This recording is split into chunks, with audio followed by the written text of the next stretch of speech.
Hi, welcome family to the Relevant Roundtable. Tonight we have with us Leon Walker. Leon Walker is pretty much known on all social media platforms for his relevant, raw, transparent vulnerability, in my opinion, to the topic of NPD. NPD stands for Narcissistic Personality Disorder, also known to society as being a narcissist. So I'm certainly humbled, really, and gracious that Leon would come and be with us tonight. And so, Leon, I am just going to throw the baton over to you, my friend, and just kind of give us a little bit of information about yourself, and we'll get it started. Okay. Hi, I'm Leon Walker, diagnosed narcissist, served 32 years in the Navy. I have three adult kids, ages 30, 29, and 25. I have a granddaughter who'll be 4 this year. Written 3 books, worked on my 4th book from Cleveland, Ohio. I was married for 12 years. I've been divorced since 2007, um, almost 19 years, I believe. I enjoy food, working out, comedy, reading, writing, laughing, having fun. I have a big personality. I have been in therapy. And for those of you out there that don't know that, at least for me, I'm required to be in therapy for the rest of my life. So narcissism starts in the childhood. You can read about it in the Bible. Some psychologists have told me that narcissism starts at 18 months. You can either get it from being given too much or neglect and abuse. So mine was all three: neglect and abuse, and given a lot. So voila, this is what I become. Now I speak about it on social media to help men and women out to when dealing with somebody like me, married, engaged to, attracted to, have kids that have personality disorder, parents, co-workers, your boss. So I'm able to help everybody because it's still being studied. So that's me in a nutshell. Retired in 2015, and I'm enjoying life. Leon, let's take it back a little bit because you said that narcissism can start as early as 18 months. Yeah. Wow. So for you, when did it start? So I became the grandiose overt type. There's nothing covert about me, as you will know, as you will see. Um, so my narcissism developed through neglect and abuse.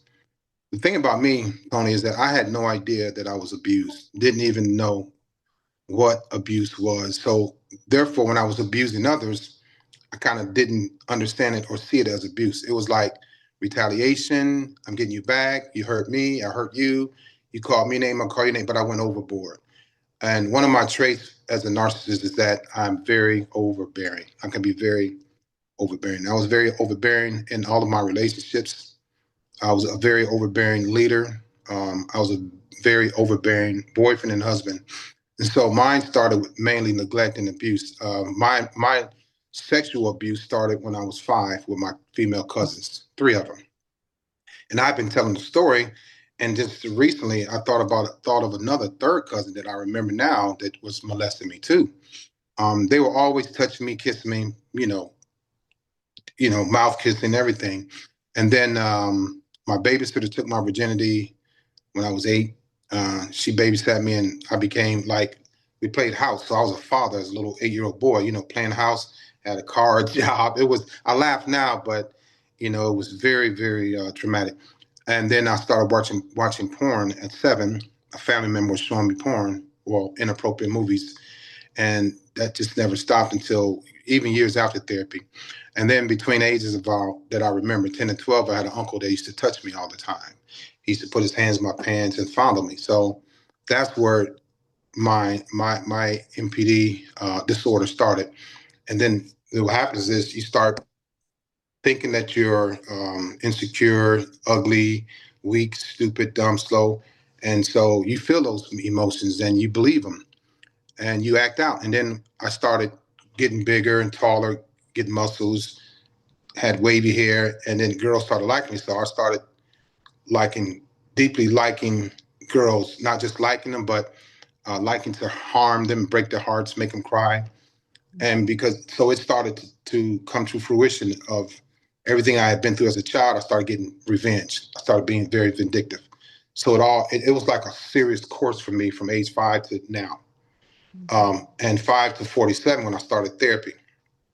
So I was on this path of narcissism pretty much all my life. And I can remember almost to the day when I started liking to make girls cry. I was 15. So it started and it never stopped until I started getting therapy.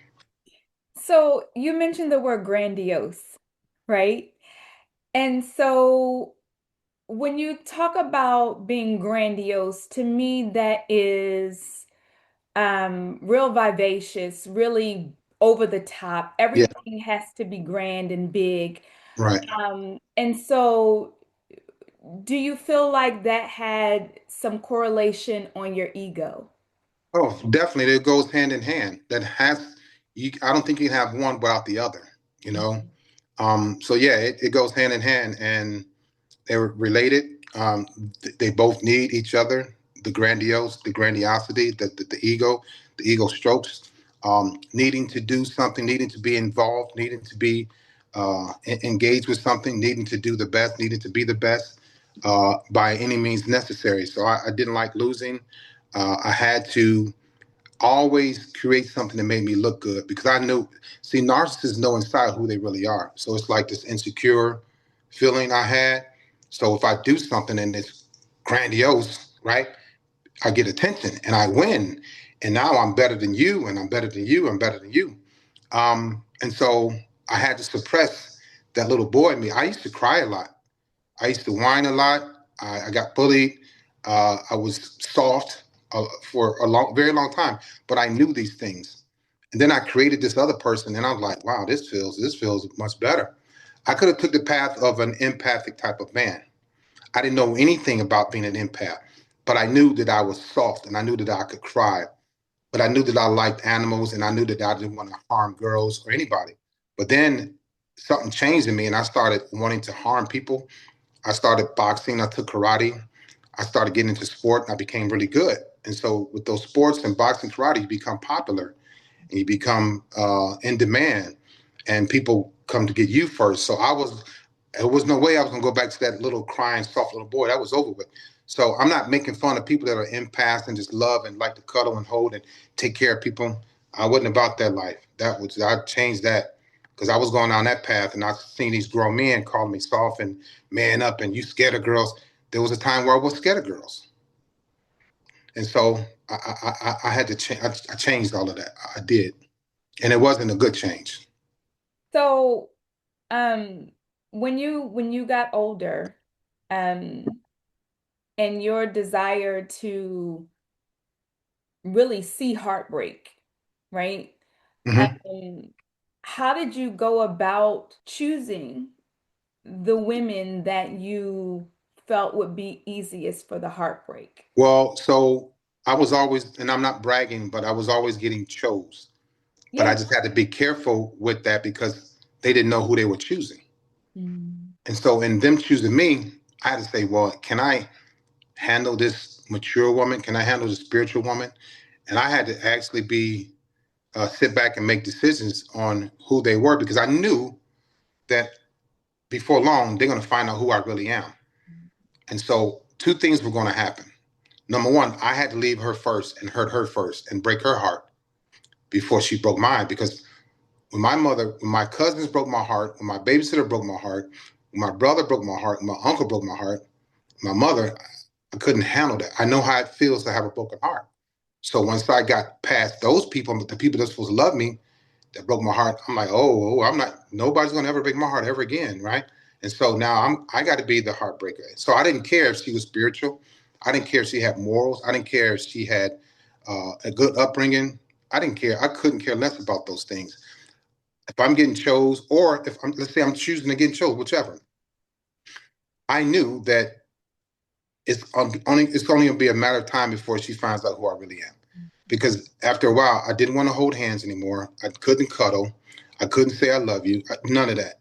I didn't want to talk about our future. I couldn't plan to be in a long distance relationship. I mean, a long term relationship. It drove me insane to think that I would be with one person for the rest of my life. And so I knew girls like me, and I knew that I liked girls too. But I also knew that I was very promiscuous. So it didn't matter if she was short, tall, black, white, Asian, Latin, indigenous. It didn't matter to me. No, it didn't. So that stemmed from the porn I was watching at 7.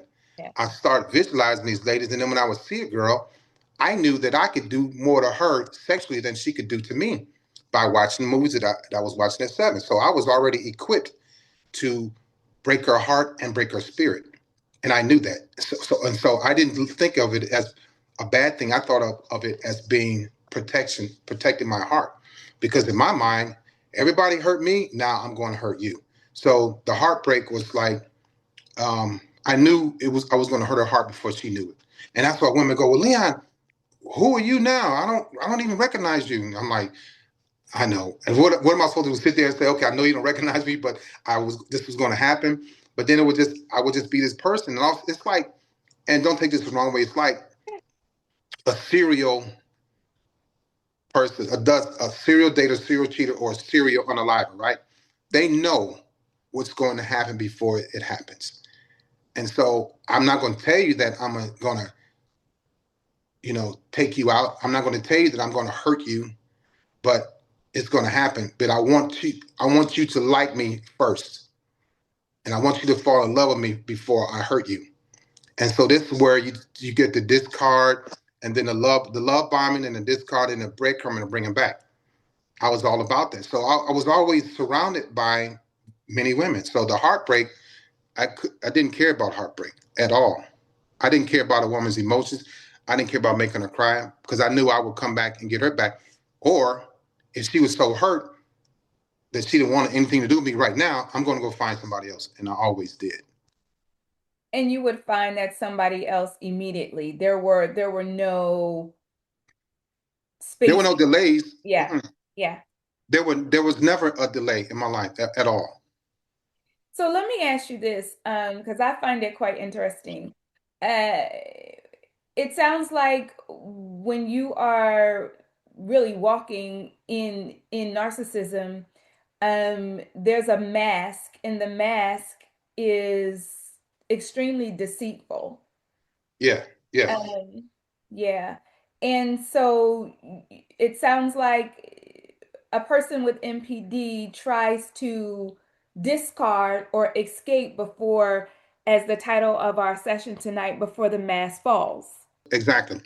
However, if a woman, and see, this is a problem that women have.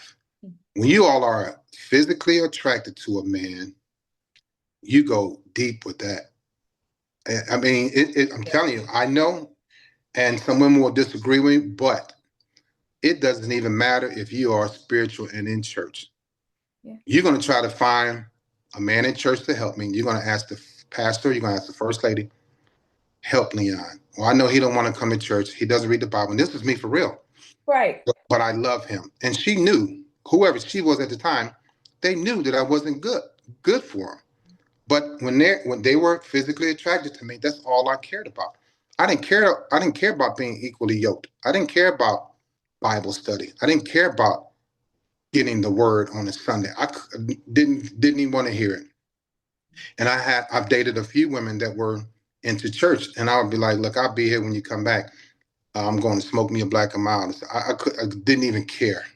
Then I'm telling you, Tony, when people talk about lack of empathy, they have no idea how deep it goes. And so I was the type of person that was like, I did what I wanted to do when I wanted to do it. And, you know, being spiritual wasn't about that life at all. I knew that I can come back to God one day if it was 20 years. And it happened to be like 35 years because I'm 60. And at 5 years ago, I met a lady that we were dating, and she the one started me to doing these videos 5 years ago. So that was God. She told me God told her to tell me to do videos. I was like, I'm not doing that. Even at 55, I was like, I'm not doing that. So I did a video on purpose to taunt her, and it went viral. And I was like, I need to stop playing with this.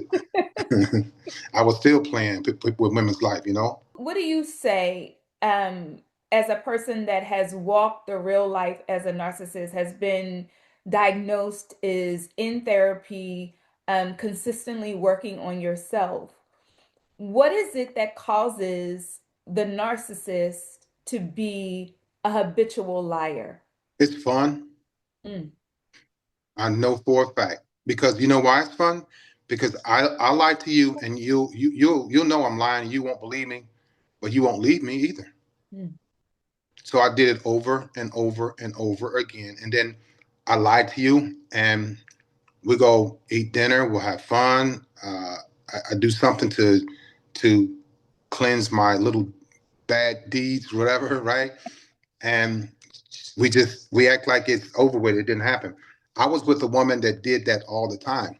She overlooked all of my indiscretions, and she knew I was lying. When I used to smoke cigarettes, I don't smoke anymore. She asked, "You've been smoking?" I would lie to her face, smelling like smoke.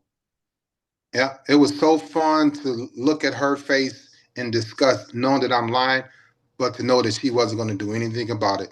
But late at night, have sex with me. wow. So there was no. So Tony, Wow. to get to the bottom of that part, there were I never had any consequences, Mhm. none. And they started happening, but I wasn't scared of them because I what I'm going to do, the grandiose type of Leon, I'm going to do something, and I'm going to overcome that failure or that flaw, or I'm going to make you happy because I cooked you a nice steak, or we going to see a play. I get your hair done. All that stuff I did, I lied. You caught me talking, sex, or whatever. It's over with. Don't bring it up again because if you were really mad about it, you wouldn't be with me now. So, in essence, there was never any communication surrounding it. There was never any A little bit. accountability. No accountability. Okay. No, zero. I mean, they would say, well, Leon, we go back and forth for a hot minute. Then I start raising my voice. Then I'll go leave the house to go smoke or watch porn or go flirt with somebody. And if I'm gone for 3 hours, it's your fault. You made me leave. So whatever I'm doing, I earned that because you pushed me out of the house. And I would tell women, yeah, it got to the point where, so if we're not arguing, if we're not fighting, and you don't catch me doing anything, I didn't want to leave the house for 5, 6 hours to go flirt or cheat. But if you made me angry because you caught me in a lie and we're arguing, now it's your fault and I'm going to leave the house. So now, regardless of what I'm doing for 5, 6 hours, it's your fault. So no accountability. So when I come back home at 11 at night, you want to talk again. Now it's soft conversations. We went on the couch, we watched the movie, and I just may have just slept with somebody else.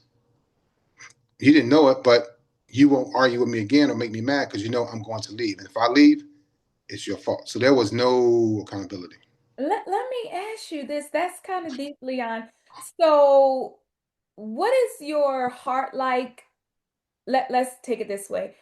From a psychological perspective, and then connecting to the heart, right? With the emotions, how do you feel knowing that you just slept with somebody else and then you come back in the presence of the person that you're with? I didn't feel anything. Wow. Nothing. It was like you ain't going anywhere. You really not going to leave me. Because in my mind, she didn't know what I had done. And what I had done is because she made me leave the house. I truly believe that, but I know that it wasn't right.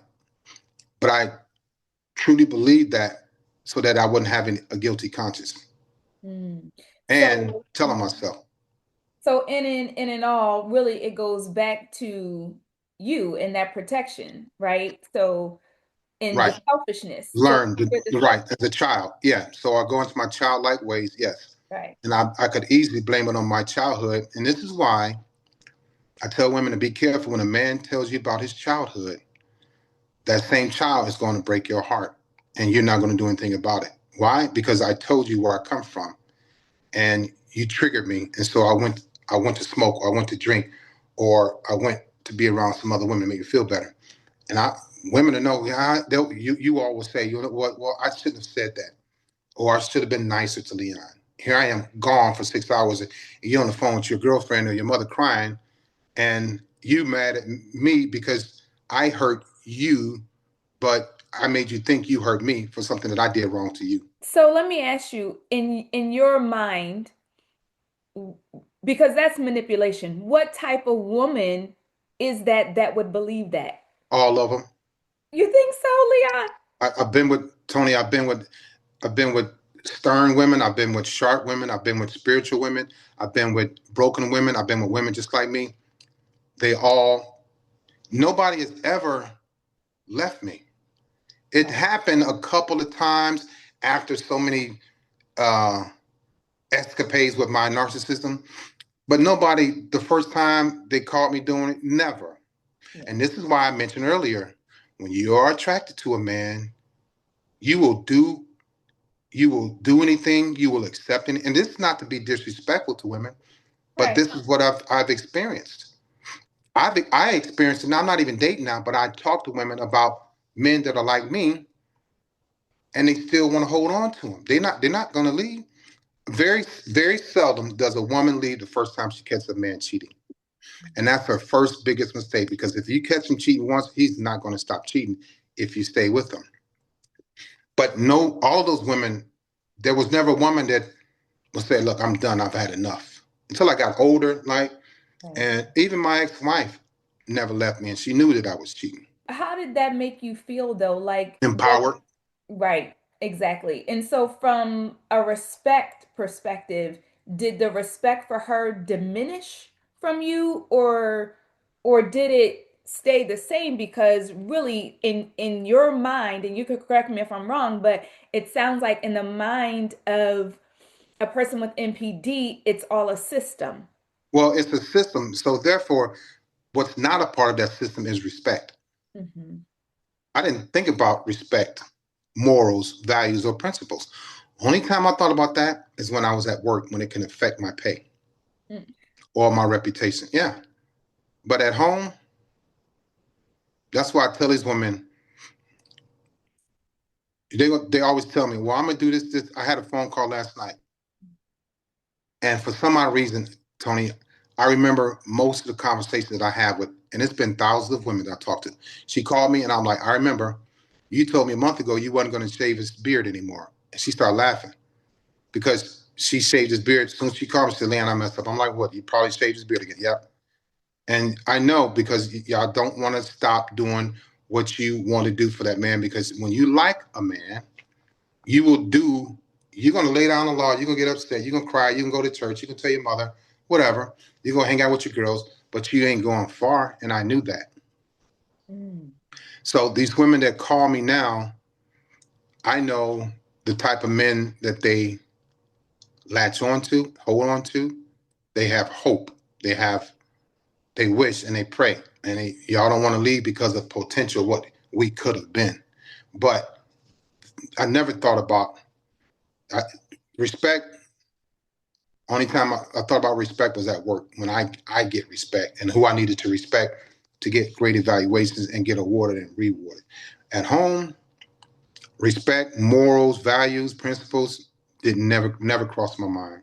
For what? I had her based on the chemistry we have.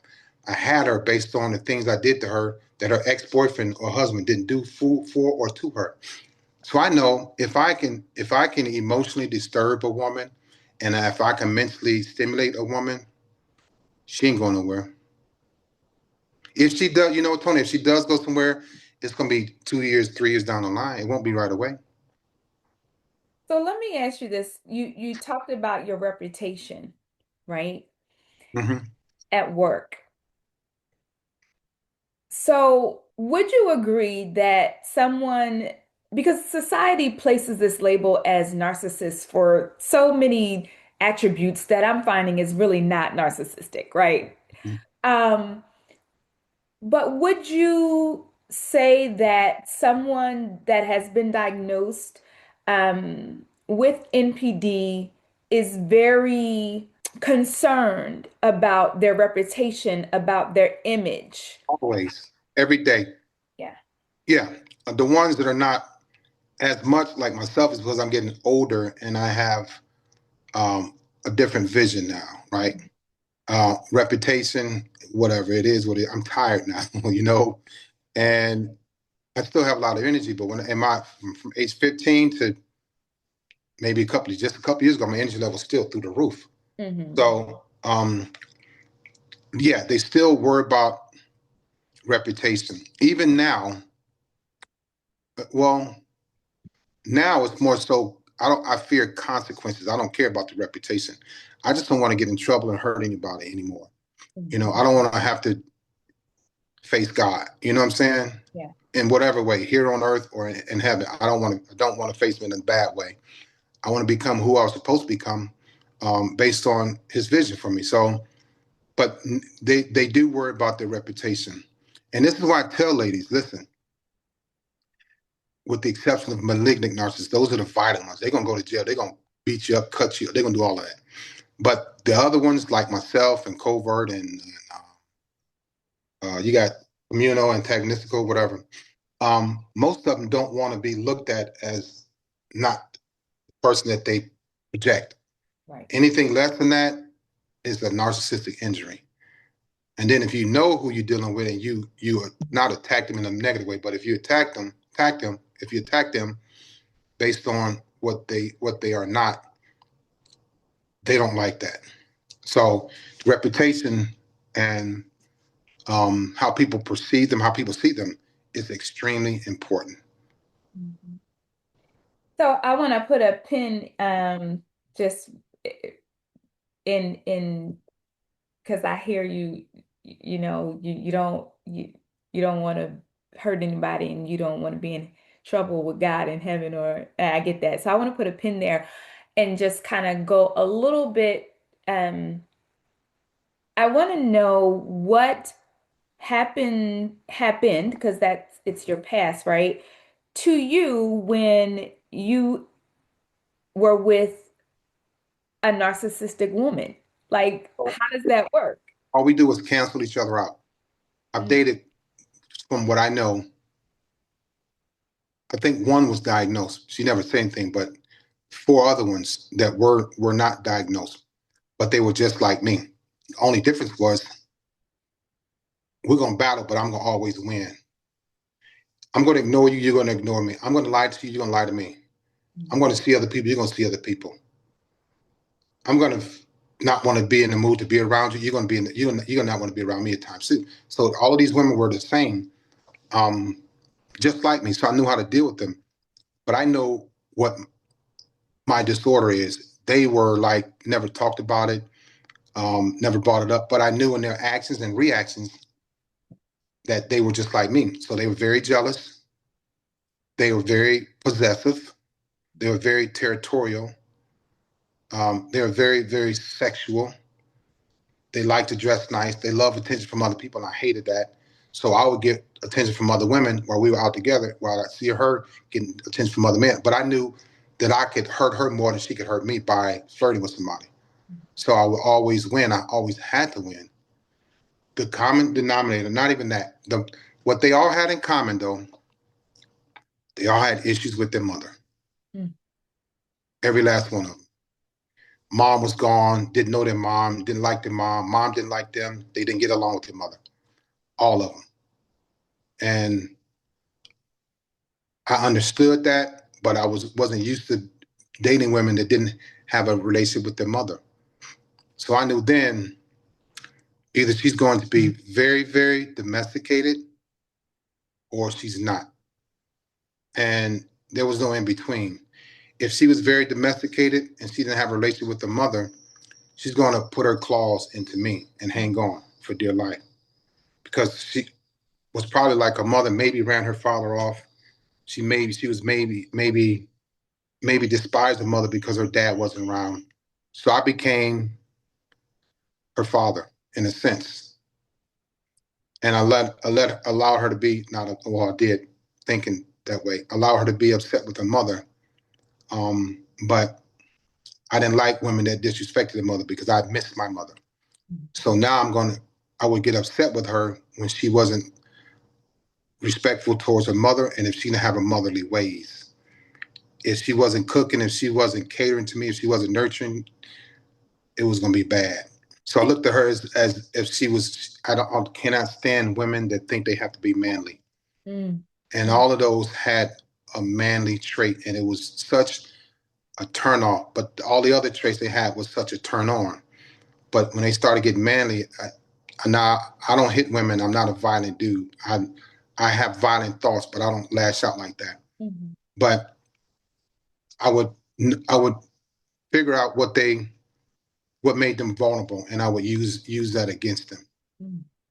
So narcissistic women are very jealous and territorial. So if I'm in a bar with you or we're in a club and a woman compliments me and I look her up and down, I would do it on purpose, knowing that I had to hurt her in some kind of way, to keep her off balance. That's interesting. So, to me, that sounds like chaos. Like, It's very chaotic, Tony, but that's what narcissists thrive in. If yeah. it's not chaotic, I'm bored. Mm. And my ex-wife was the one that really got the the the gist of not the gist of it. She's really got she bared the brunt of my liking drama and being chaotic. She did, because I was like a caged animal in the house living with her, because she had morals and character and integrity. I didn't want none of that. I wanted to smoke, drink, watch porn, have sex outside, whatever. It was just too calm for me.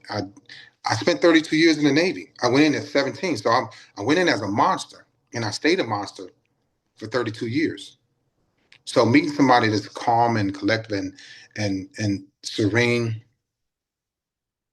no, no, I'm gonna have to do something. We got to do something. It just it's something. I'm gonna start something. We're gonna do something at least 3 times a week. My ex-wife said, "You always looking for drama. You live day by day." And I'm like, "Yeah, yeah." That's all I knew, Tony. That's all I knew, and it worked for me. Anything else was uncivilized, like the commercial says. So let's talk about triangulation. Yeah.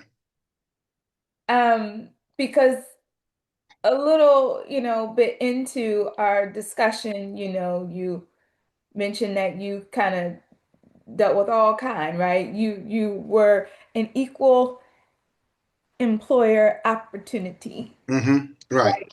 right? Yeah. Person, Yeah. right? All things were equal. Oh, yes. Um, and then there was no space in between relationships. So Zero. at some point, I would imagine there was some triangulation. It was always because I couldn't stay with one woman, Hmm. because one woman, once I conquered her, whoever she was, and whatever I was trying to conquer at the time, boredom set in. Mm. So chaos, right? Chaos would be another woman or two. Chaos would be, yeah, triangulation, right? They have to compete against each other. I denied a lot of it, but then I'm like, you know what? I'm not.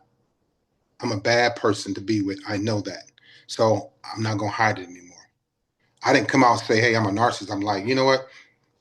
Yeah, I'm very promiscuous. Okay, so now what I would do is, yeah, I'm gonna tell y'all about each other, and whoever leaves, leaves. Who stays, stays. Because I'm not worried about replacing anybody, because I can. I was a recruiter in Cleveland, Ohio for 4 years. Cleveland loves two things: they love athletes and they love military. So I had it made either way. I never was worried about not having two or three women. And this is why I tell women: narcissists will put your life at risk. They will put your health at risk. I did that, and I know God watched over me, because I never got anything permanent, right? Hurt sexually. I was lucky. They don't practice safe sex. Mhm. They can't. The men that are narcissists and the women, none of them practice safe sex.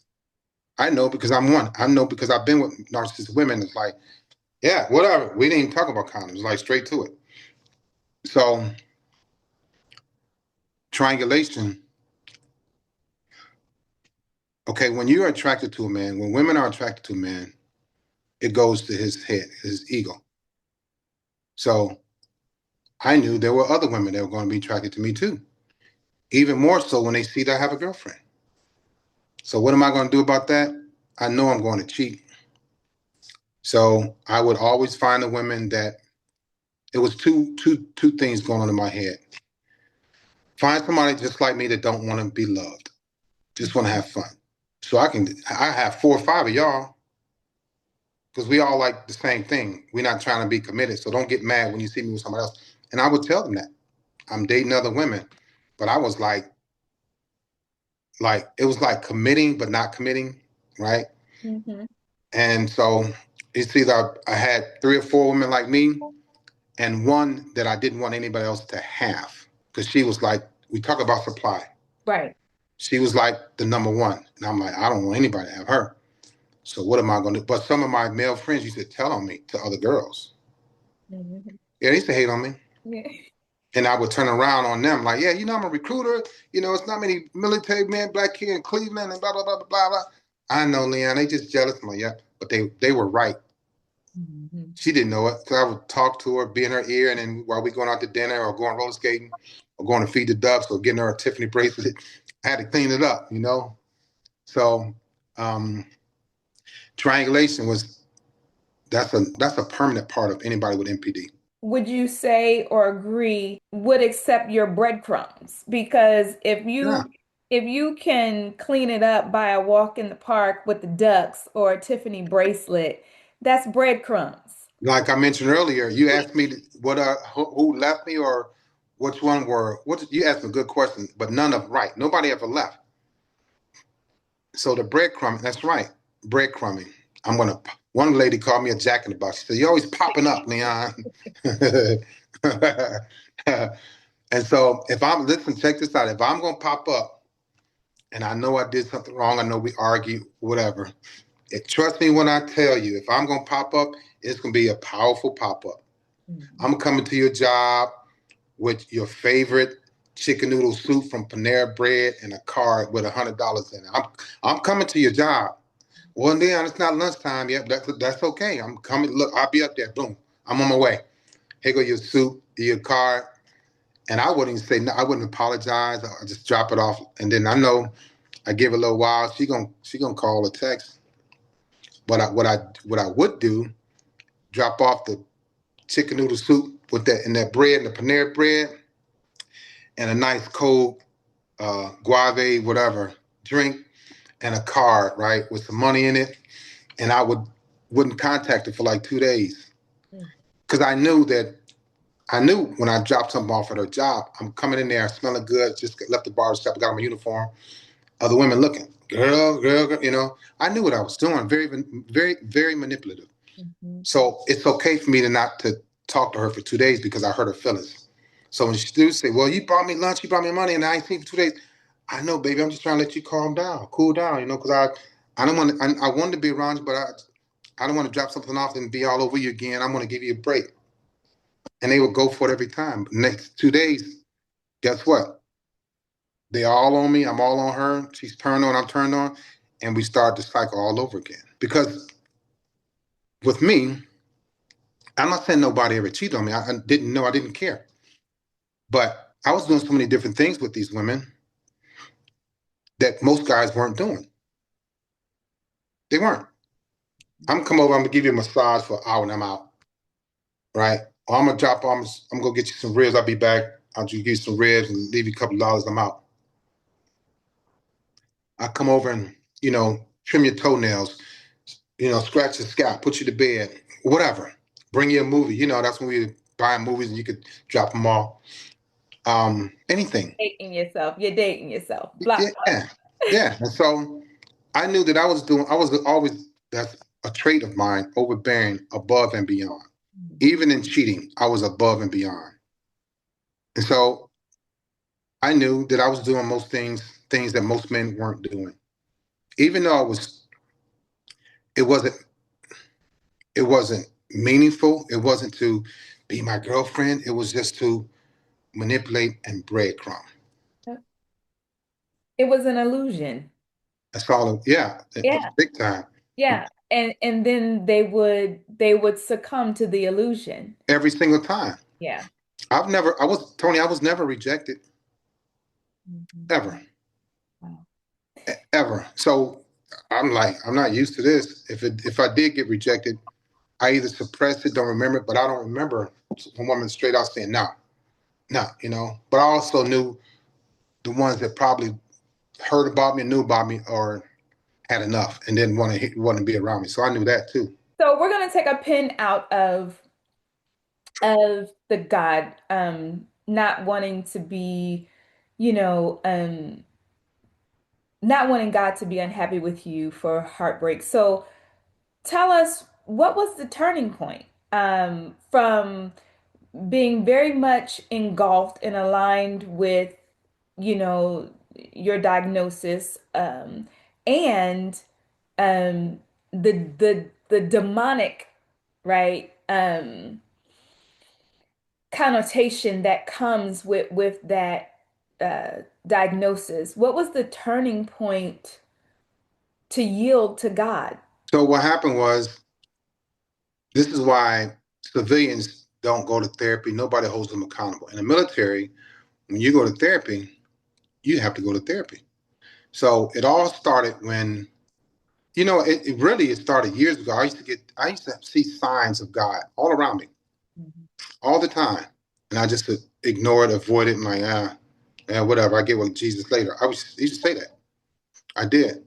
So in 2014, I left my job at Great Lakes, went to the VA hospital to start my retirement physical.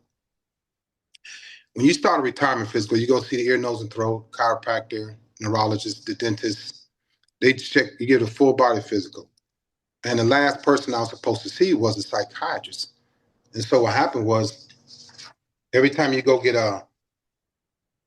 you see one of the doctors, you have a piece of paper and they sign it once they do their evaluation. They sign it. So I got to the psychiatrist. I'm like, I'm not going there to see her. I'm not doing that. So I left the VA office, the VA hospital, went to work, and I turned my retirement paper physical in. And she said, well, you didn't go see the psychiatrist, Mr. Walker. You need to go back and have them sign it. I'm like, I'm not doing that. She said, well, we can't start your retirement paperwork. I'm like, what? She said, yeah, this is very important. I'm like, oh boy, here we go. So I go back over there, and when you go into the psychiatrist's office, well, first you sign up. You're on the waiting list. Then they call your number. Then you go in there. And no, I'm sorry. Before you go in there, you fill out this paper. There's numbers, questions. And they add them up and they tell you, look at your 10, 8, 5, 4, 3, whatever. And she started going over my numbers. She's like, wow, you okay? I'm like, and yeah. And she said, well, your numbers are pretty high, Mr. Walker. I think it was high or low, whatever it was. I was it's like diagnosed. Right. Yeah, it wasn't right, right? So I didn't care. I was like, yeah, whatever. She said, after talking to me for like an hour, she said, we need to enroll you in, I think she said, intensive in care patient. Now, I didn't have to stay overnight, but she said, you're going to need sometimes 2 sessions a week. I was like, what?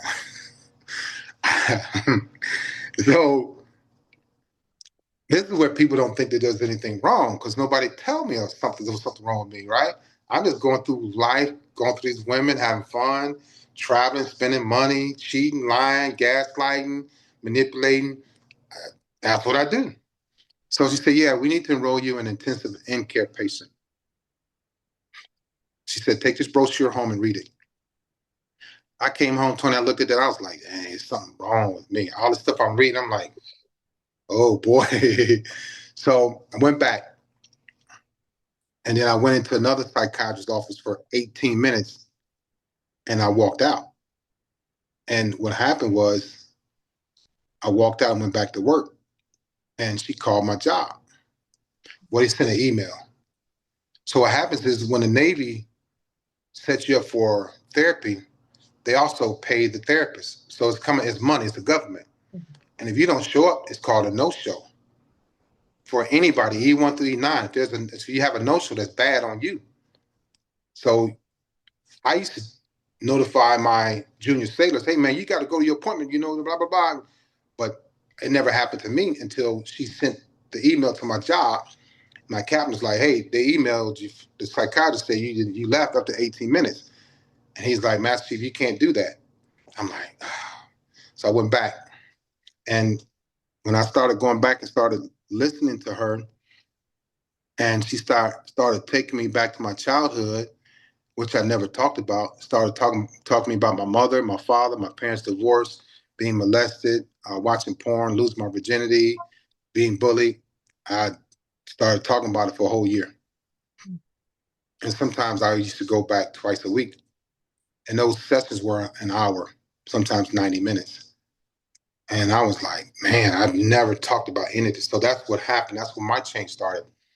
But then even when I completed therapy, I didn't enact, I didn't use anything I learned in therapy. I went right back to my old ways until 2021, 6 years after therapy. I met my ex-girlfriend who was close to God, and she told me God told her to start making these videos. This is how you found me. So I started doing these videos, and at first it scared me. It was bad, Tony. I was getting called names, demonic, you piece of shit, you ain't nothing. I hate you, Leon. It was bad. And then Beyonce's mother reposted one of my videos, and it went viral. And I got a phone call. It was bad. I'm like, see, this is why I'm not going to do this. This is why I'm going to keep doing what I'm doing. So I was easily going back to my old ways, right? Because I was safe. Right. It was cool to be Leon, the promiscuous guy that likes all these women and smokes and drinks and watches porn. I'm going through life. I'm retired. I'm like, this is beautiful. Well, let me try to do a video to help people. Oh, no. See, I'm trying to help y'all. Now I'm out. So I quit. I quit doing videos November 2021 for a whole month. And then I heard a voice, and a guy said, you need to go back making videos. I heard that voice. And then this was after me and my girlfriend broke up, and I was taunting her and all this other stuff. So in December of 2021, I started making videos again. And this lady said, Leon, where did you go? Right when you posted your last video a month ago, I was about to kill myself. Black lady. And I said, wow. And I came back. So that was my turning point. And now people call me names. People say, so like a dude, he kind of got me mad today.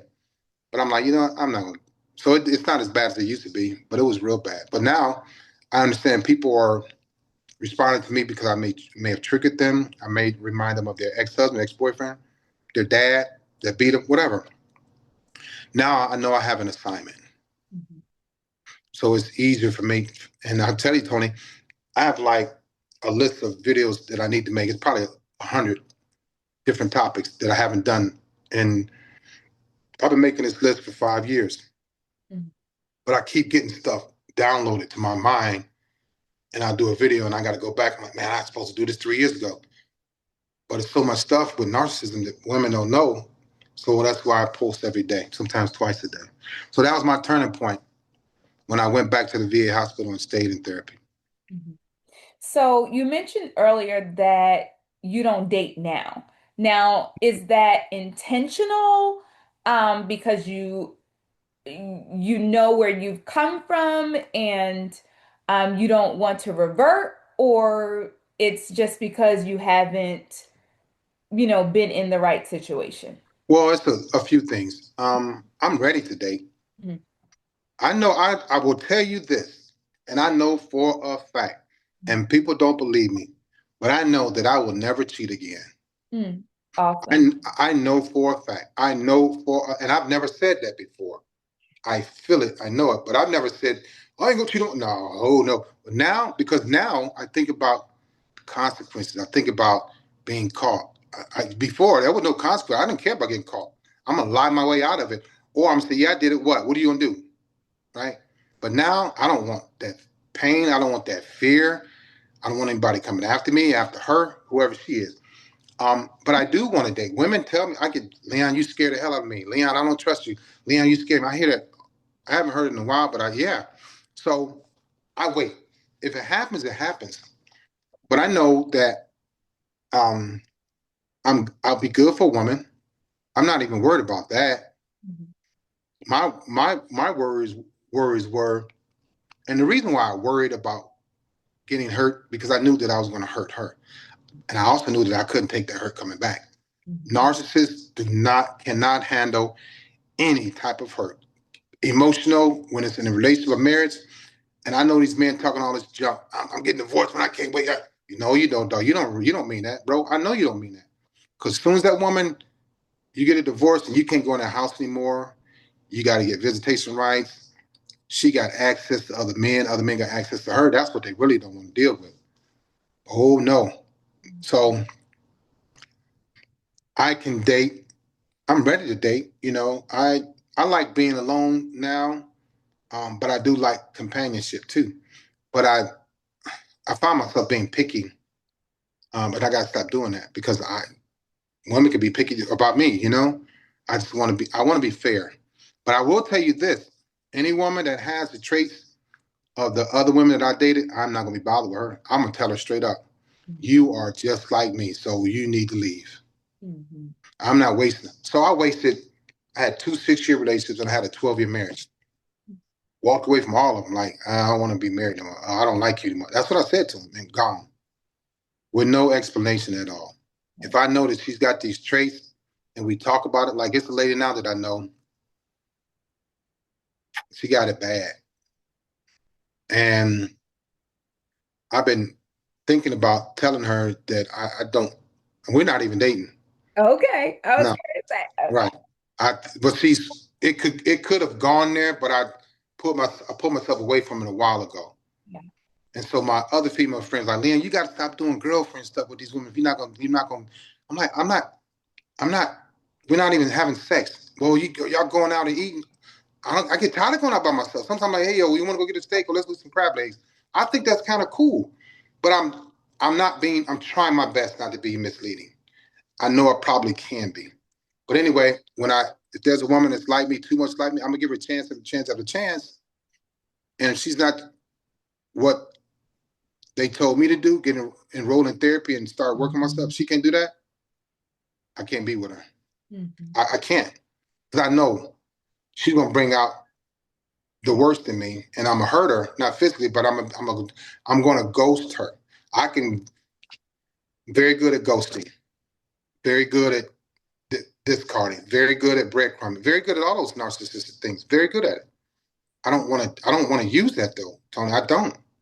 So, and the only reason why I had fears is because I knew that I was going to do something that I couldn't handle them doing to me. Mhm. I knew. So, I'm glad that you have taken the journey. Even though it seemed like when it first started, it may not have been the journey that you wanted, right? right. But, certainly there is some courage there. Um, and even to, be on all social media platforms and endure some of the things that you said you have endured, but to keep going because God is continuously downloading you for the assignment, right, that you mentioned. Mm-hmm. So that's really, really impressive. So as we wrap this session up, I think that we'll probably have another session in the future. But as we wrap this particular session up of When the Mask Falls, the real life of a narcissist, what is one key of wisdom that you would give coming from yourself as a diagnosed male narcissist um, to other men who don't know that they may be in that same space? I think that they need to stop being afraid to open up. I was terrified of that because I want a woman to use it against me. But when I went into therapy, I opened up every single week. I laughed, I cried, I felt good, I grew. Um, but I would highly recommend. See, this is the thing. Cliche therapy is cliche now. narcissism. It's like just throw the words around. Like, hey, he's a narcissist. Hey, go get therapy. I don't even want to use that word. So I think if you talk to a man that knows about personality disorders, because most black men don't know, don't care about it. I used to make fun of my white male friends that were going to therapy in the 80s, right? I don't think anybody in my family, black men, have ever gone to therapy. However, I would tell them to go sit with a mental health professional. Or you can talk to me. I can't diagnose people.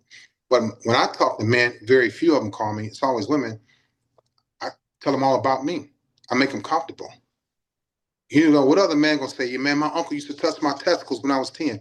And I don't say that. But it happened.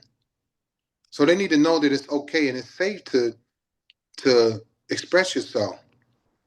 You know, she may hold against you, he may hold against whatever. You can't worry about that stuff because we're getting older and we have to be leaders and we have to be protectors and providers.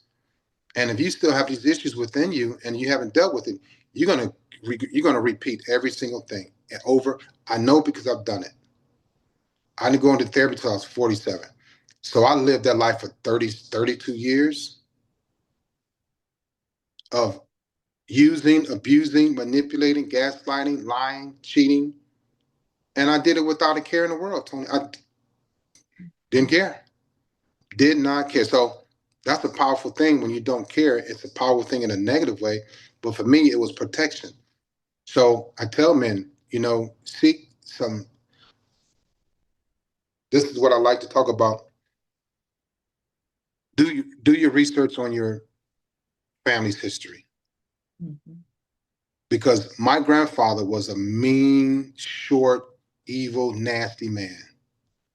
And when my sister and I talk about him, from my mother's side, I can only remember him taking us to get ice cream and looking at me real nasty. That's all I remember. He probably bought toys, probably gave us money. He wasn't, I didn't think he was very loving. So what did I get from him? An honorary attitude. He used to talk, he was very verbally abusive.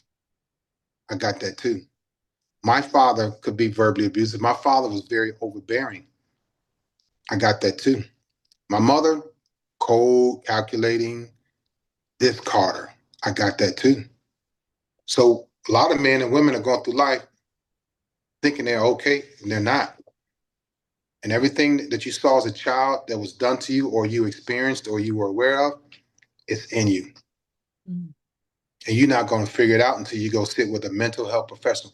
And it doesn't have to be a black person. All of my psychiatrists and psychotherapists were white women. But those are the ones that got me to open up. So I tell these men, go sit with somebody, man, you know, over coffee. You don't talk about football, basketball, baseball, the job. Talk about what your grandfather was about. And I don't want to hear he was a hard worker, man. No. Did he beat on your grandmother? Do you hit women? And they'll go, oh man, they either want to run, flight. Mm-hmm. I learned about me taking flight in therapy. I was always flighting. Or they're gonna sit there and, yep, man, that's me. A lot of men don't want to face these demons because they're going to cry and break down. That was me too. But that's my nugget for them. Not just talk, not just go to therapy. Sit down and have a conversation about your childhood and your parents and your grandparents. You're talking great grandparents, let's say grandparents and parents and me. You're talking 140, 150 years of untreated trauma, right? No, my grandparents didn't go to therapy. My parents didn't go to therapy. Here I am, 60. I went to therapy at 40 some years old. So 47, my mother, just say 60. 137, whatever. My dad, 60. Almost 200 years of passing things down to me. And then I'm a kid, then I'm a young man, then I'm an adult. And now I'm lying. Now I'm verbally abusing women. Now I'm cheating. Now I don't want to love. I don't want to hold hands. I don't want to cuddle. I don't know why. My neighbor can't tell me, well, this is why you don't want to hold hands, Leon. No, I got to go talk to the medical professional. And men won't do that. So, as we close, and I certainly appreciate all of what you brought to the round table tonight, and that last piece of wisdom. Where can, I mean, you're all over social media. Let's Mhm. just put that out there. Leon Walker is all over. Yeah. But you are an author, and you also have some other projects, I believe, that may be coming soon. So, where can our audience find you to connect with you if they don't already know who Leon Walker is? Uh, Facebook, Instagram, YouTube, TikTok, Leon R. Walker. I keep it simple. All of my books are on Amazon and Barnes and Noble.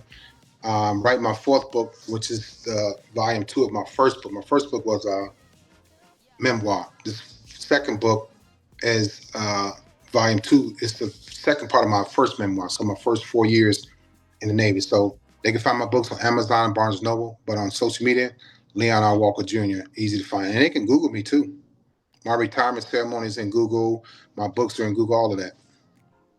All right. Well, thank you so much, Leon, for joining us at the Relevant Roundtable. We certainly appreciate you.